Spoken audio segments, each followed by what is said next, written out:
अस्सलामु अलैकुम। उम्मीद है कि आप सब ठीक होंगे।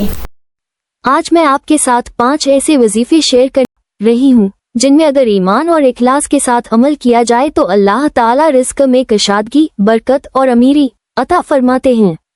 मगर याद रखिए, दुआ और वजीफा उस वक्त तक असर नहीं करते जब तक यकीन कामिल, इखलास और हलाल कोशिश साथ न हो।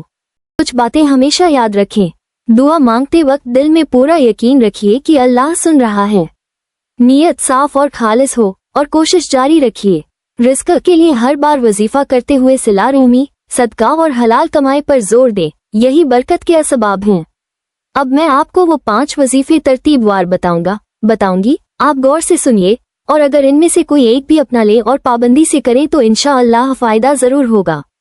और आखिर में एक छोटी सी गुजारिश, अगर आपने अभी तक मेरे चैनल को सब्सक्राइब नहीं किया है तो प्लीज सब्सक्राइब कर लीजिए।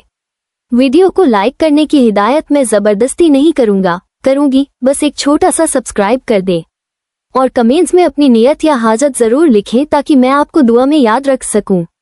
तैयार हैं? तो चलिए पहला वजीफा सुनते हैं। हर नमाज के बाद का वजीफा 33 बार सुबहान अल्लाह, 33 बार अल्हम्दुलिल्लाह, 34 बार अल्लाह अकबर। फायदा, दिल को सुकून, रिस्क में बरकत और अल्लाह की याद से दिल रोशन होता है।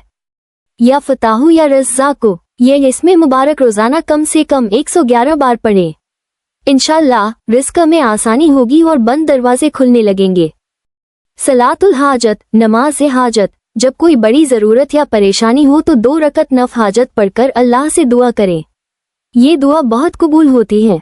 सूरह वाक़िया की तिलावत, इशा की नमाज के बाद रोजाना सूरह वाक़िया पढ़ना रिस्क, रोजी में बरकत का सबब बनता है।